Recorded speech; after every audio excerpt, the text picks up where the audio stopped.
Alors bonjour à toutes et à tous, je suis ravi d'être avec vous aujourd'hui pour ces journées techniques interactives, les premières journées techniques virtuelles qu'on organise. On est aujourd'hui ensemble pendant une demi-heure. On va évoquer justement les stratégies d'usinage avec notre formateur technique Laurent Chêne. Bonjour Laurent. Bonjour Maxime. Merci beaucoup. Alors n'hésitez pas à poser vos questions aussi dans le chat, hein. Vous avez la possibilité de poser toutes vos questions, vous avez la possibilité d'échanger aussi avec Laurent, hein, profitez-en. Vous avez également rendez-vous sur menti.com si vous souhaitez obtenir la présentation de l'événement. Donc n'hésitez pas à remplir le petit formulaire et demander la présentation. Comme ça, vous pourrez revenir aussi dessus ultérieurement et puis échanger avec nous. N'hésitez pas, c'est l'occasion. Alors, donc, comme je disais, je suis avec Laurent. On va évoquer les stratégies d'usinage ensemble pendant cette demi-heure. On entend beaucoup parler de stratégies d'usinage. Surfaçage, dressage, grande avance. On va essayer d'éclaircir un petit peu tout ça ensemble. Est-ce que tu peux nous en dire un petit peu plus et nous les présenter? Alors effectivement, comme on voit sur le diapositive, c'est effectivement on est aujourd'hui avec plein de solutions. Donc ce que je vous propose, c'est de faire un petit tour d'horizon des différentes solutions actuelles, les plus utilisées, et pour pouvoir à la fin regarder celles qui nous correspondraient le mieux. Effectivement, c'est ce qu'on va avoir besoin, c'est vraiment de savoir qu'est-ce qui est le plus utile pour nous. Donc là, on va commencer sur une première opération, une stratégie très traditionnelle, la plus connue, qui est le surfaçage. Si on regarde bien au niveau des paramètres de coupe, vous avez des avances assez moyennes, des vitesses de coupe somme toute classiques, suivant les matières que vous usinez. Et finalement, c'est une opération intéressante qui a fait ses preuves et dont la puissance machine n'est pas forcément très sollicitée non plus. Effectivement. Alors, on voit un petit carré rouge juste en bas. Est-ce que tu peux nous dire à quoi ça correspond exactement? Effectivement, ce carré rouge symbolise un petit peu le volume du copeau. Alors, sur la hauteur, c'est la profondeur de passe, donc la profondeur axiale. Et sur la largeur de ce carré rouge, c'est l'engagement de l'outil, donc la profondeur de passe axiale. Donc là, on voit finalement un volume copeau assez correct, donc de bons débits copeaux, hein, comme je répète, c'est quelque chose qu'on connaît très très bien dans nos métiers. Deuxième stratégie possible, vous avez la stratégie, ce qu'on appelle la grande avance. Alors là, c'est une stratégie un peu particulière, où effectivement les avances à la dent sont beaucoup plus élevées. Alors l'explication, c'est que du fait de coucher un angle d'attaque, vous êtes tenu à avancer beaucoup plus vite et c'est impératif pour le bon fonctionnement de l'outil. Les vitesses de coupe sur cette stratégie d'usinage restera somme toute très proche du surfaçage et ce qui fait que votre avance de table est intéressante parce qu'elle est beaucoup plus importante que le surfaçage traditionnel. D'accord ? Donc là, ensuite, si on regarde bien au niveau de la puissance, c'est aussi une opération intéressante parce qu'elle ne sollicite pas forcément les broches à forte intensité. Et quand on regarde le volume copeau, alors vous voyez, il est totalement différent de ce qu'on a vu tout à l'heure. On voit bien que la profondeur de passe est très très faible, mais là où c'est intéressant, c'est l'engagement de la fraise. Donc on peut en porter et emmener beaucoup de surface et rapidement. Complètement. Donc, et tu nous parlais justement tout à l'heure des efforts de coupe pour le surfaçage. Qu'est-ce qu'il en est pour cette opération-là? Alors oui, l'effort de coupe sur cette opération-là, c'est très axial. Donc c'est vrai que l'avantage de cette grande avance, c'est d'avoir un outil qui est sollicité au niveau de l'axe. Donc pour tout ce qui est outil très très long, ça sera intéressant à mettre en œuvre parce que on aura beaucoup moins de flexion et de vibration. Contrairement à tout à l'heure, effectivement, sur le surfaçage, où l'outil, lui, est très sollicité radialement et axialement, et ce qui fait que sur des outils longs, ça peut être une difficulté. Donc, on va passer à une autre stratégie, un peu différente et peu connue finalement en France. Alors, elle n'est pas forcément très, très moderne dans le sens où ça fait déjà un certain temps qu'on la voit, qu'on l'entend. C'est le tréflage. Donc le tréflage, c'est une stratégie assez simple à mettre en œuvre. Quand on regarde ces paramètres de coupe, c'est au niveau de l'avance à la dent Ce sont des avances assez, somme toute, classiques. Voilà, un petit peu ce qu'on retrouve au niveau du surfaçage. Les vitesses de coupe aussi, c'est assez classique. Mais l'avantage de cette stratégie d'usinage, c'est une opération d'ébauche. Voilà, donc vous allez avoir un débit copeaux, vous allez emmener rapidement un grand volume de matière. Mais malheureusement, comme je vous ai dit, c'est un problème d'ébauche. C'est-à-dire que sur le côté, vous le voyez sur la vidéo, on a des crêtes qui peuvent apparaître, donc il faudra passer un outil pour finir ces... C'est pas vraiment une opération de finition. Non, il faudra un outil pour finir la pièce, mais très important, très intéressant au niveau du débit copeaux. Bon, quand on regarde le carré rouge ici, vous voyez, donc l'avantage de cette solution, c'est qu'on peut emmener des profondeurs de passe très importantes, voilà, et avec des engagements de fraise somme toute assez faibles. D'accord. Et du coup, par rapport à ça, dans quel cas le tréflage peut être préconisé?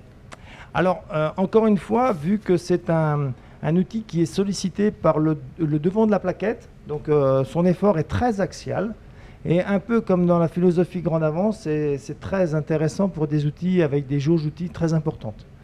La règle qu'on pourrait se donner, c'est qu'à partir de 4 fois le diamètre, voilà, il est intéressant de se poser la question, est-ce que je vais mettre en place cette stratégie? Alors attention, 4 fois le diamètre, c'est pas parce que finalement ma jauge peut être de 200 par exemple, avec un diamètre de 100 au niveau de la fraise, on serait tenté de dire que ça ne fait que 2 fois le diamètre. Ce qu'il faut prendre toujours, c'est la section la plus petite, et c'est la section de l'attachement. Voilà, donc si j'ai un attachement qui fait un diamètre 50 sur une longueur de 200, donc eh bien là je suis à 4 fois le diamètre, et il est peut-être intéressant de mettre en place cette stratégie d'usinage. Un bon conseil, n'hésitez pas à le retenir parce qu'effectivement ça peut être intéressant. Et du coup, on a vu qu'on l'utilisait donc avec ces outils à plaquettes, et est-ce que tous les outils à plaquettes peuvent faire justement cette opération de tréflage? Alors oui, aujourd'hui, la plupart, et je dirais à 100% des outils en fraisage peuvent tréfler. Même certains outils qui ne sont pas aujourd'hui dans le tréflage, et je pense à ces forêts à plaquettes qu'on verra un peu plus loin sur une démonstration, on peut tréfler. Voilà, donc c'est une application assez simple, et même dans la programmation, c'est très simple. Donc c'est facile à mettre en œuvre. Mais il existe aussi une gamme spécifique au tréflage où là, je vais pouvoir mettre des pas beaucoup plus importants, entre autres, voilà, et enlever encore plus de matière dans un temps réduit. Donc ça, c'est une gamme spécifique tréflage qui est développée, entre autres, à l'usine de Bourges, avec, vous avez vu tout à l'heure, la possibilité de l'atelier de l'usine, de ce qu'elle est capable de faire, et entre autres avec l'équipe de François Osnac qu'on vous a présenté tout à l'heure. D'accord, merci beaucoup. Alors, on entend aussi beaucoup parler en ce moment d'usinage dynamique. Je sais que c'est une autre stratégie qui est un petit peu à la mode. Est-ce que tu pourrais justement nous en dire un petit peu plus sur cette stratégie-là? Alors, le fraisage dynamique, effectivement, c'est l'actualité de tous. Donc, c'est la stratégie que l'on entend effectivement beaucoup actuellement parce que finalement, elle va peut-être correspondre à un environnement machine qui est d'actualité aujourd'hui. On sait tous que la plupart des machines qui sont en place sur le marché ont aujourd'hui des caractéristiques de rotation, déplacement très rapide, très tonique. Mais pas forcément des puissances à la broche importantes. Donc là, effectivement, quand on regarde cette stratégie, qu'est-ce qu'elle peut nous apporter? Donc vous avez au niveau des avances à la dent, qui sont très fortes. Alors tout à l'heure, on a vu des avances à la dent très importantes vis-à-vis de la grande avance parce que l'angle d'attaque était couché. Là, l'avance à la dent sera très fort parce que mon engagement de fraise est faible. Et si mon engagement, c'est ce qu'on appelle l'AE, est faible, eh bien je suis dans l'obligation de mettre des avances très importantes afin de faire fonctionner l'outil correctement. Voilà. Ça, c'est une première chose. La deuxième chose, c'est que, sachant que je travaille sur un engagement de fraise très faible, Mon temps d'usinage dans la matière est faible aussi et ça me permet de mettre des vitesses de coupe qui peuvent être supérieures à la normale. Voilà. On peut avoir des vitesses de coupe qui sont multipliées par des coefficients de 1,2 jusqu'à 1,8 suivant l'engagement de la fraise. Et ça, c'est aussi très très intéressant. Et ce qui fait qu'au final, vous voyez ici, alors il y a peut-être une erreur sur au niveau de l'avance de table, parce que finalement l'avance de table est très très fort. Vous avez des rotations de machines qui est importante, des avances à la dent qui sont importantes, donc votre avance de table sera très importante. Il faut augmenter un petit peu effectivement par rapport à ce qu'on voit. Exactement. Donc alors, là on a été un peu pessimiste. Bon, ça arrive. Alors du coup, tu nous parlais tout à l'heure des machines qui conviennent aussi à cette stratégie d'usinage. Est-ce qu'il y a justement des machines qui sont plus adaptées que d'autres ? Alors, il faudra faire attention effectivement à savoir est-ce que la machine est capable de se déplacer rapidement. Et ça, c'est lié au CN, à la commande numérique de la machine. Vérifier que ce sont des machines de dernière génération au niveau de la CN, parce qu'effectivement, ça peut être un problème. Et comme on disait, c'est beaucoup adapté à ces nouvelles machines parce que finalement, elles n'ont pas forcément beaucoup de besoin de puissance, enfin elles n'ont pas beaucoup de puissance et cette stratégie-là ne nécessite pas non plus des puissances importantes. Voilà. Donc ça, c'est pour ça que cette stratégie aujourd'hui est mise en avant et on en parle de plus en plus. Complètement.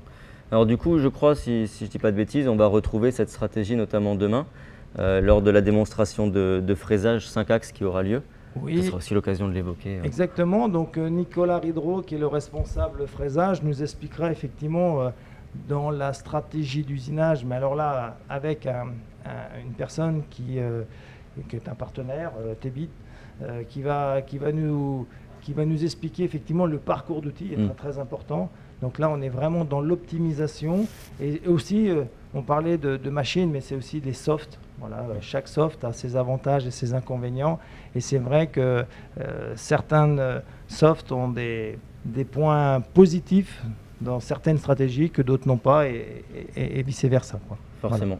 Forcément. C'est tout un environnement de choses, on va dire. Donc on verra ça demain effectivement avec Nicolas Ridreau. Super. Et du coup, qu'est-ce qu'il en est de la stratégie trochoïdale dans tout ça? Parce que c'est aussi une stratégie qu'on connaît un petit peu. Alors effectivement, le trochoïdal a été le début en fait finalement de l'usinage dynamique.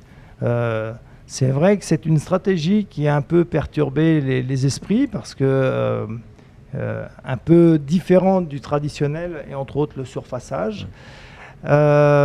C'est, on peut dire aujourd'hui avec un petit peu de recul, peut-être un effet de mode, mais il ne faut pas comment dire, ne pas la supprimer, cette stratégie. Elle existe, elle est là. Donc là, qu'est-ce qu'on peut voir de cette stratégie? C'est que c'est une stratégie qui est, c'est l'effet tourbillon, d'accord. C'est aussi avec des engagements de fraises avec des AE très faibles. Donc on a vu que lorsque mon engagement de fraise est faible, mon avance à la dent est très très importante, ainsi que mes vitesses de coupe. Donc là, ça peut être intéressant aussi pour ouvrir des rainures, beaucoup plus qu'un fraisage dynamique, peut-être plus adapté au contournage. Voilà. Donc, par contre, on parlait effectivement des contraintes machines. Là, c'est très important de vérifier effectivement ce que je vous ai dit. Est-ce que la machine est prête à être sollicitée sur tous ces axes, enfin sur ces deux axes X et Y, parce que c'est un effet tourbillon. Il y a beaucoup de points, il faut beaucoup anticiper les points.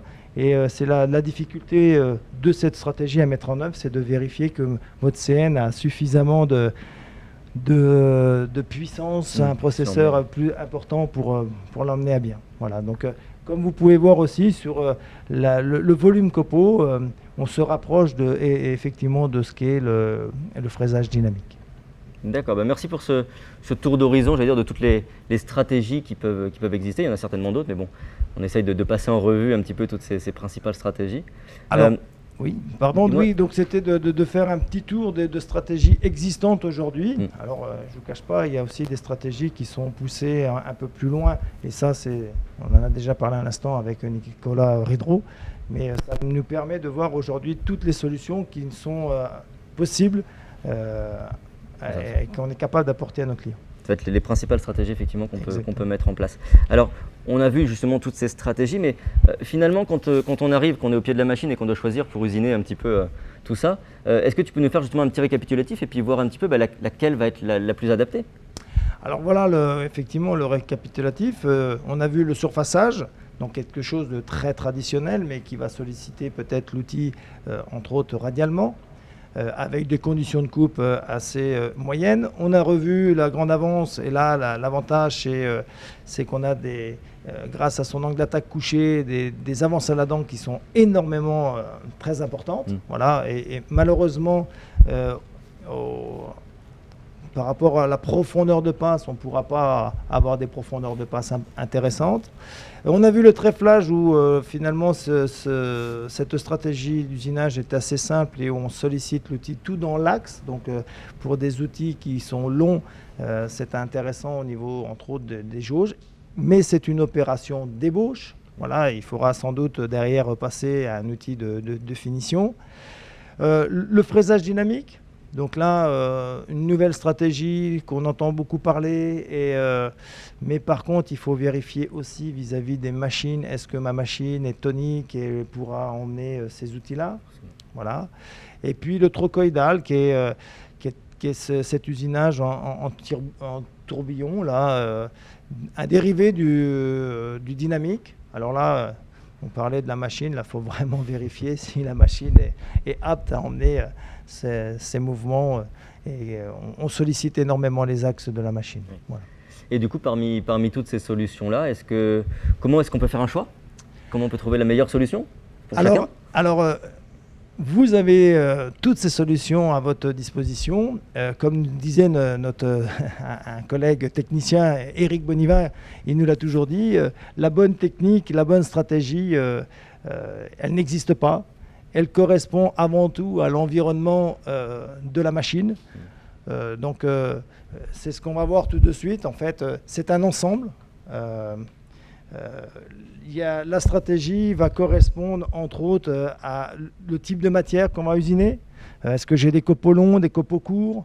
Est-ce que ma matière est dure ou tendre? Donc ça, c'est des stratégies qu'il faudra mettre en place. On va mettre aussi la stratégie en face de l'attachement. Est-ce que mon attachement est robuste, long? Donc ça, tout à l'heure, c'est ce qu'on a vu tout à l'heure. Effectivement, c'est important de regarder cet ensemble-là. La pièce peut être favorable dans certains cas parce qu'elle est rigide et dans d'autres, justement, pour ne pas solliciter la pièce sur une fine toile, entre autres radialement, peut-être qu'il est intéressant de mettre une stratégie en place pour que cette toile ne soit pas en vibration ou excitée. Le montage aujourd'hui est très important, il fait partie de l'environnement. On connaît des montages plus rigides que d'autres. Voilà, donc ça fait partie aussi de la réflexion générale, le montage à ne pas oublier. La machine, on en a suffisamment parlé, elle fait intégralement partie de la stratégie d'usinage. Suivant la machine que j'utilise, effectivement, est-ce qu'elle est capable de faire ces mouvements ou ces déplacements? Voilà. Est-ce qu'elle a suffisamment de puissance aussi? Donc on a vu finalement dans ces stratégies, le but principal de ces nouvelles stratégies, c'est d'exploiter le maximum la puissance de la machine qui ne sont pas forcément importantes. C'est un facteur parmi tant d'autres, mais c'est vrai que c'est un facteur quand même important. Exactement, sur la machine. Le lubrifiant, alors c'est pareil, vous aurez l'occasion de voir un partenaire Blaser qui va nous parler du lubrifiant. Il fait partie aussi de notre environnement et de notre quotidien qu'il faut prendre en compte pour avoir quelque chose qui fonctionne au mieux. Les softs, alors on l'a vu tout à l'heure, je vous ai dit, chaque soft a ses avantages et ses inconvénients. Certains softs sont plus adaptés, je répète, sur certaines stratégies d'usinage. Ils ont poussé les choses au maximum. Voilà, donc c'est à prendre en compte de savoir ce qu'on est capable de faire avec son outil informatique pour exploiter au mieux la machine, la pièce et exploiter au mieux l'outil. Donc ça, c'est aussi très important à prendre en compte. L'outil fait partie du jeu et c'est notre cœur de métier. On est là pour vous accompagner On parlait tout à l'heure de stratégie d'usinage. Il y a des outils spécifiques, c'est ce qu'il faut savoir dans les gammes. Mais il y a aussi des outils que vous avez peut-être déjà dans les tiroirs qui sont standards. Il suffit simplement de les ressortir et d'adapter cette stratégie. Ils sont capables sur un outil très standard de faire des choses qu'on ignore. Donc ça, c'est les remettre au goût du jour un peu. Exactement, ça peut être intéressant. Et puis, on verra on en reparlera peut-être un peu plus loin, l'homme. Voilà. Non, mais effectivement, après, c'est important, tu nous notes aussi la personne, parce qu'il y a aussi le facteur humain dans tout ça, parce que c'est bien beau, on a les outils, on a la machine, etc. Mais il y a quand même une personne qui pilote tout ça derrière. Tout à fait. Donc c'est un ensemble, c'est-à-dire que l'homme, c'est lui qui connaît le mieux l'environnement dans lequel il travaille. C'est son environnement, il sait les capacités de la machine, il sait ce qu'il est capable de faire, de ce qu'il est capable de résister, le montage par exemple. Il sait le lubrifiant qu'il utilise. Il a parfois des connaissances aussi matières assez poussées. Il connaît les avantages et les inconvénients de certaines matières. Donc ça, c'est l'homme. L'homme fait partie du jeu. Donc ça peut être un handicap, mais ça peut être surtout un très beau vecteur. Et c'est lui qui va pousser tout ça, quoi. Voilà. Complètement. Merci beaucoup en tout cas pour ce tour d'horizon.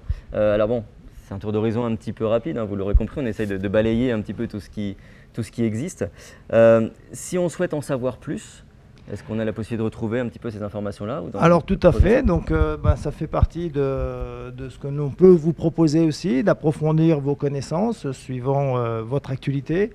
Et effectivement, nous avons mis en place toutes différentes formations, ce qu'on appelle le STEP chez nous, et entre autres une formation STEP stratégie d'usinage pour...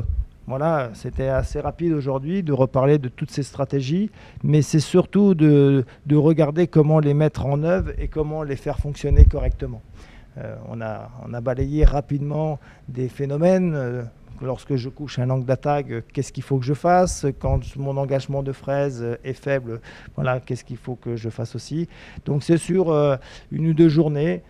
Suivant le contenu, mais on peut vous proposer effectivement des formations afin d'augmenter vos compétences et d'utiliser vos outils au maximum afin que le coût à la fin soit très intéressant et que votre productivité soit en phase avec vos attentes. Oui, effectivement, parce qu'on parlait des outils tout à l'heure et puis du choix de l'environnement pour la stratégie, mais on propose aussi tout un panel de solutions qui vont autour, tout ce qui est environnement, on propose aussi tout ce qui est formation. Et là, pour le coup, c'est vrai que c'est des formations qui peuvent se faire sur site, directement chez vous, qui peuvent se faire quand les conditions le permettront, de vous accueillir aussi ici sur notre site et puis de pouvoir aussi en profiter. Voilà, c'est vrai que c'est tout un tas de solutions. Donc aujourd'hui, effectivement, ces différentes formations peuvent se faire à Bourges, et vous serez les bienvenus, mais aussi on peut se déplacer, je peux me déplacer sur les différents sites et adapter aussi la formation à vos besoins. Donc on peut combiner plusieurs choses. Si vous avez besoin d'augmenter la compétence de vos opérateurs sur le fraisage, le perçage et en même temps un peu de notion de tournage, on est capable aujourd'hui de faire des programmes à la carte, de vous proposer des solutions vraiment adaptées à vos besoins et à votre actualité. D'accord. Est-ce qu'il existe justement d'autres modules de formation? Oui, vous avez différents thèmes, donc vous pouvez retrouver tous ces thèmes sur notre site internet avec une brochure aussi qui est disponible, au niveau de mes collègues aussi qui ont l'habitude de vous rencontrer. Oui, parce que tu fais aussi des formations sur les matériaux difficiles, sur plein d'autres choses aussi qui vont mettre sur l'avant les stratégies d'usinage et tout ce qu'on va faire. On va rebalayer un petit peu ce qu'on disait tout à l'heure, l'environnement, les paramètres importants à prendre en compte dans notre quotidien. Et on peut mettre l'accent sur un détail, voilà, parler de la matière. Comment se fait-il que cette matière est beaucoup plus difficile à travailler que d'autres? Donc, entre autres, les super-alliages, les inconels, les titanes, les inox. Donc on peut effectivement revoir et balayer ces besoins-là. Les attachements, donc avec entre autres l'avantage que nous avons, c'est la société EPB, aujourd'hui Seco Tooling System, qui sont là aussi pour nous apporter toute leur expertise sur l'attachement, le rôle, la vibration. Donc ça, c'est aussi des choses que l'on D'accord. peut revoir. Parler aussi de l'alésage, la finition d'un trou avec notre société qui se trouve à la Tour du Pin, que l'on va avoir ces journées qui sont les spécialistes de la finition du trou. Donc là, on a toute l'expertise de cette société, Seco Riming. Et puis aussi, enfin, une dernière aussi, possibilité de formation sur une matière qui est de plus en plus présente dans notre quotidien, qui est le composite. Et là, c'est la société AOB qui vient nous amener toute leur expertise, comment travailler ce composite avec ces fameux outils qui sont en diamant. Voilà, donc ça, c'est tout un programme. Je répète, nous sommes là pour s'adapter à votre besoin et on fera en sorte de répondre vraiment au point que vous souhaitez voir. Alors du coup, n'hésitez pas à poser aussi vos questions dans le chat en même temps. Donc je vois qu'il y a une question qui nous arrive. Est-ce que tu peux nous dire un petit peu la différence entre l'usinage dynamique et le roof milling? Est-ce qu'il y a des différences un petit peu entre ces deux stratégies-là? C'est parfois aussi des termes qui peuvent apparaître. Donc c'est vrai qu'on parle de trochoïdal, mais aujourd'hui le trochoïdal fait part pour moi entièrement du fraisage dynamique. Donc là, effectivement, c'est comme le roof milling, c'est un engagement constant. Donc c'est le détail du détail aujourd'hui. Donc et ça, vous le verrez avec entre autres Nicolas Ridreau, ce que ça peut vous apporter. Et c'est cette philosophie UGV. Voilà aussi, il y a les stratégies d'usinage, mais l'UGV aussi, c'est pousser au maximum toutes vos applications, de les emmener vraiment à exploiter la machine dans ses retranchements au maximum, vos attachements, vos supports, enfin, vos montages, etc. Donc là, ça fait partie. Donc, de cette grande famille qu'on pourrait aujourd'hui mettre dans la stratégie fraisage dynamique, mais avec un petit détail et poussé à l'extrême. D'accord, merci beaucoup. Alors, je vois qu'on a aussi une autre question, et effectivement, on parlait tout à l'heure des formations qu'on peut faire chez nous, sur site à Bourges, qu'on peut aussi faire chez nos clients, chez vous directement. Et est-ce qu'on propose également des formations virtuelles? On sait que le contexte aujourd'hui n'est pas forcément évident, alors est-ce qu'on peut proposer ces choses-là? On est totalement dans l'actualité aussi, effectivement. Pour des raisons sanitaires que l'on comprend tous, on est apte à faire des formations à distance, suivant les systèmes que vous souhaitez, le Teams, les Zoom, les Skype, voilà. Donc ce sont des choses aussi qui sont possibles, donc il n'y a pas de souci là-dessus. On peut très bien vous apporter aussi cette prestation au niveau de la formation. Super. Eh bien, merci beaucoup. Je pense qu'on a fait un petit peu justement le tour d'horizon de ce qu'on souhaitait présenter. En tout cas, voilà, j'espère que ça vous aura été utile. N'hésitez pas à nous contacter aussi, soit dans le chat, même après coup. On aura une session justement avec toi cet après-midi, donc à partir de 13h. Vous allez retrouver le lien justement dans le panel de conversation. N'hésitez pas à vous connecter justement cet après-midi et puis vous pourrez échanger justement avec Laurent et puis revenir sur vos questions que vous pouvez avoir vous par rapport aux stratégies que vous utilisez chez vous, les remettre un petit peu, les challenger, voir si ça correspond bien, puis s'il y a d'autres choses qui peuvent être mises en place. Merci à toi Maxime et à tout à l'heure. Merci beaucoup. Merci pour cette intervention. Merci. On va enchaîner justement tout de suite après avec une démonstration d'usinage. Donc ça va être une démonstration de tournage-fraisage. Donc voilà, on va regarder un petit peu ensemble ce qui a été préparé pour cette démonstration. Et puis on reviendra en plateau juste après avec nos collègues Christophe et Philippe pour commenter cette démonstration. Merci à vous.